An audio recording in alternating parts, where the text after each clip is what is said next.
अस्सलामुअलैकुम नाज़रीन, एक नई वीडियो के साथ मैं हूं आपका मेज़बान रज़ा अब्बास। इसराइल की जानिब से ईरानी सुप्रीम लीडर के ऊपर हमला किया गया है और इसराइल अपने अहदाफ तक पहुंच चुका है, वो कामयाब हो चुका है। इसके साथ साथ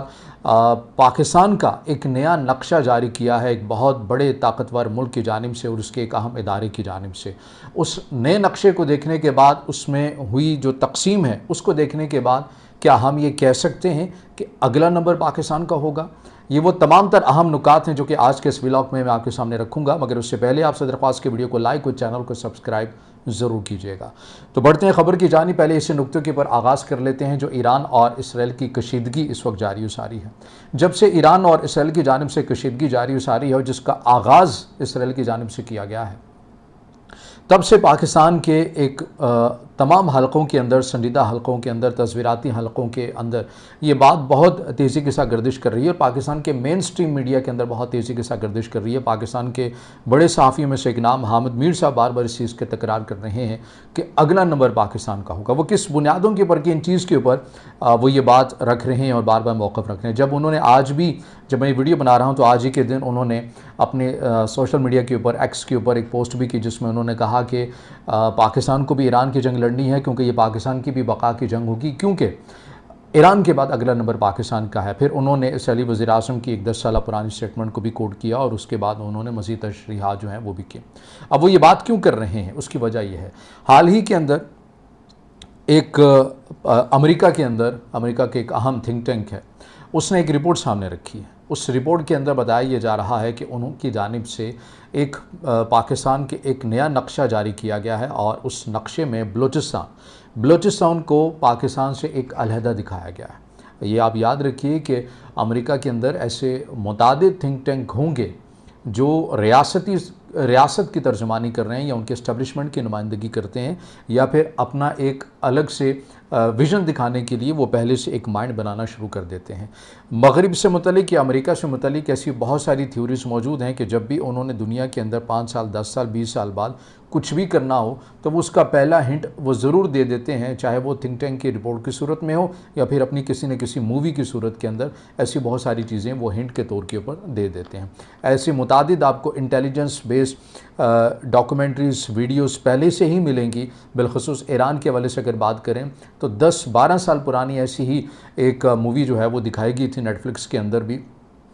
और जिस तरह से एक स्पेशल स्क्वाड बनाया जाता है और वो किस तरह से ईरान के जो अहम तनसीबात से मुतल्लिक़ डॉक्यूमेंट्स है वो लेकर आ जाता है। और 2007 में इसकी हमने अमली प्रैक्टिस भी देखी और ऐसा हुआ भी।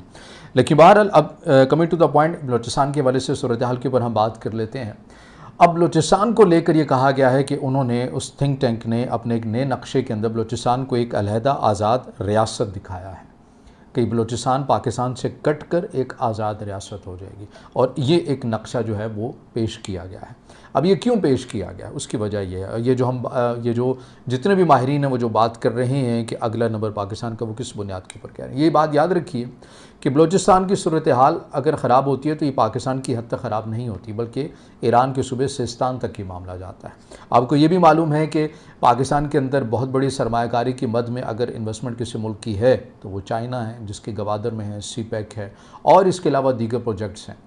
अब जब भारत और पाकिस्तान का मामला हुआ तो चाइना को ये लगा कि हमारी जो इन्वेस्टमेंट है और पाकिस्तान हमारा एक ऐसा अलाई है गैर मशरूत किस्म का, जिसकी हमने हर मुमकिन तौर के ऊपर सपोर्ट इसलिए करनी है क्योंकि ये चाइना की जंग है। यही नारा था ना, यही नैरेटिव चाइना का था और इसी बुनियाद के ऊपर पाकिस्तान से बढ़कर जो अपने ताल्लुकात हैं वो बेहतर हुए और पहले से भी बेहतर थे, मज़ीद टेक्नोलॉजी की मद में भी हुए, क्योंकि चाइना ये समझ रहा था ये पाकिस्तान और इंडिया की महज जंग नहीं है, ये चाइना के सर्वाइवल की जंग है। तो चाइना को बेसिकली ये चीज़ करनी है। अब इसके अंदर जो ये बात की जा रही है कि ईरान के बाद पाकिस्तान अगला नंबर, इसमें बड़ी एक अहम बात है। पाकिस्तान के जो बड़े अहम जो हलक़े हैं वो इस बात को सोच रहे हैं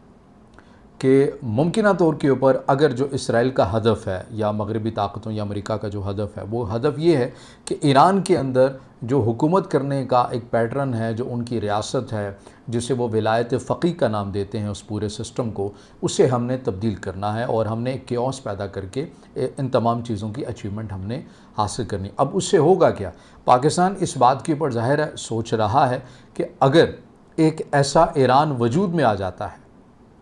जो मगरिब के बहुत करीब होगा, जो अमेरिका के बहुत करीब होगा, जो इसराइल के बहुत करीब होगा, और इस खित्ते के अंदर भारत जैसा मुल्क, वो ऑलरेडी अमेरिका के साथ, मगरबी दुनिया के साथ, इसराइल के साथ उसके ताल्लुकात अच्छे हैं। और ऐसे में अगर ईरान भी उसी डायमेंशन के ऊपर चल पड़ा, उसी डायरेक्शन के ऊपर चल पड़ा,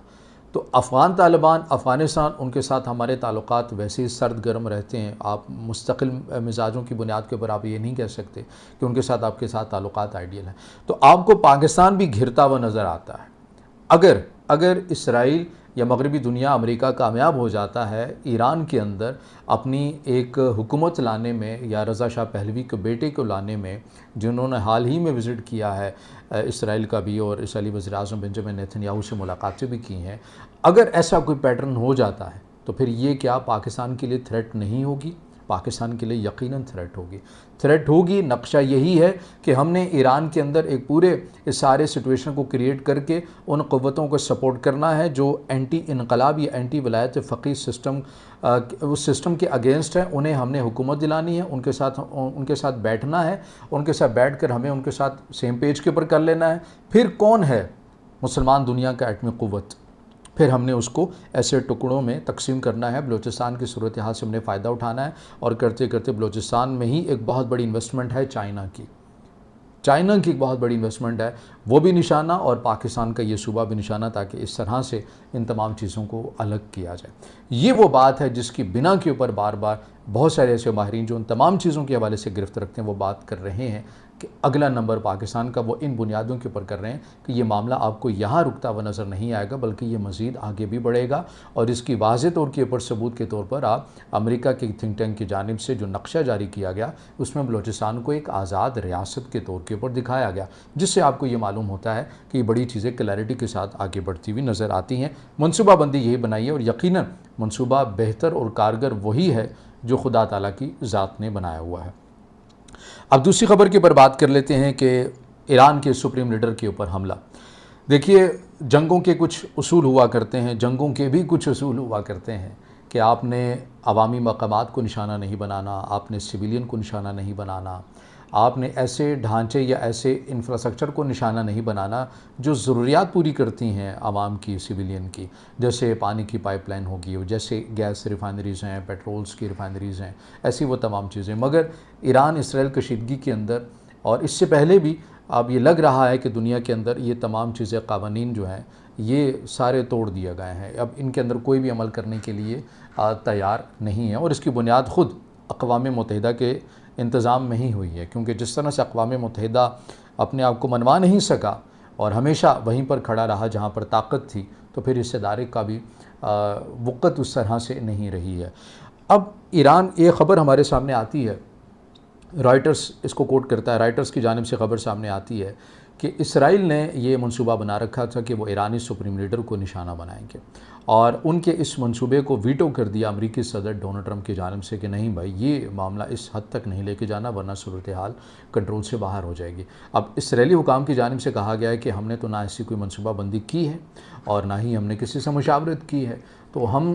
ये तो ख़बर ही मनगढ़ंत है, झूठ है। मैं दोनों साइड का मौक़िफ़ सामने रख रहा हूँ, मगर ज़ाहिर है जब इतनी कमिटमेंट देने के बावजूद भी एक मुल्क किसी भी कमिटमेंट के ऊपर पूरा ना उतरता हो, अवामी मकामात को निशाना बनाता हो, लोगों को बड़ी आसानी के साथ मार देता हो, तो फिर उसकी किस बात के ऊपर यकीन किया जा सकता है। लेकिन बहरहाल ये ख़बर भी सामने आई। अब इसमें मैंने कल भी जो व्लॉग बनाया था उसमें आपको बताया था कि ये इतलात आ रही हैं कि तेहरान में सुबह तकरीबन 3 या 4 बजे के करीब एक कमरे को ड्रोन के ज़रिए निशाना बनाया गया, और उसमें बात ये की जा रही थी कि मुमकिन तौर के ऊपर वो सुप्रीम लीडर आयतुल्ला अली ख़ामनेई हो सकते हैं। फिर उसके बाद ही कुछ घंटों के बाद ये रॉयटर्स की जानिब से ख़बर सामने आ गई, जिसमें कहा गया कि ट्रंप ने इस तमाम मनसूबे को वीटो किया। उन्होंने कहा है कि नहीं, यहाँ तक नहीं जाना, लेकिन बहरहाल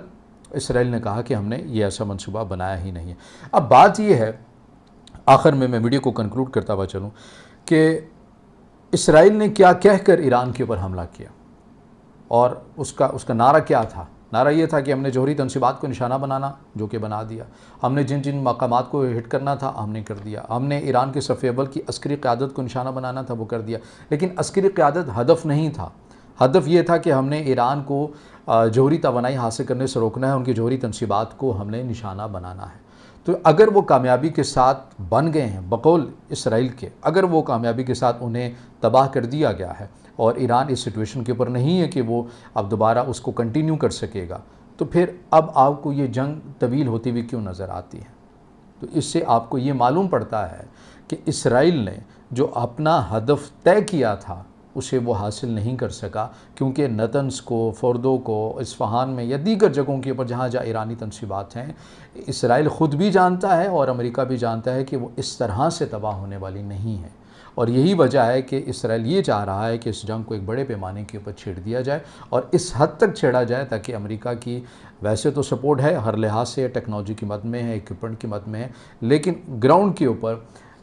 अमेरिकी अफवाज जो हैं वो भी इसके अंदर शामिल हो जाएं। तो ये एक तमाम आपको एक पैटर्न नज़र आता है और इसका ख़ुद एतराफ़ इसराइली अखबार की जानिब से भी किया गया है कि इसराइली वज़ीर-ए-आज़म बेंजामिन नेतन्याहू की जानिब से जहाँ भी ऑपरेशन किए गए और जो भी हदफ तय करके किया गया और ये मालूम होने के बावजूद किया गया कि अगला जो दुश्मन है हमारा, जिसे इसराइल अपना दुश्मन समझता है, वो इंतहाई कमज़ोर है हमारे मुकाबले में, क्योंकि अगर वहाँ पर क्वांटिटी है तो हमारे पास क्वालिटी है। मगर उसके बावजूद भी इसराइल ऐसा जकड़ा जा चुका है जंगों के अंदर कि आप किसी मुल्क को तो छोड़िए, ये तो तंजीम से एक तंजीम को भी ख़त्म नहीं कर सका है।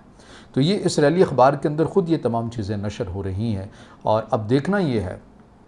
कि ये सूरत हाल कहाँ जाती है, पाकिस्तान का रद्दअमल क्या होगा। हमें सिफारती तौर के ऊपर बड़ा बोल्ड नज़र आता है पाकिस्तान ईरान के साथ स्टैंड करता हुआ। और इसमें बार बार एक और नुक्ता भी मैं फिर ऐड करूँगा जो मैं हमेशा कहता हूँ कि अब ईरान को भी चाहिए कि अपनी खारजा पॉलिसी को रिवाइज़ करना है। ईरान के लिए ये सबक बहुत होना चाहिए कि वो जो भारत के साथ अपने ताल्लुकात को बहुत हद तक नॉर्मलाइज़ करते हैं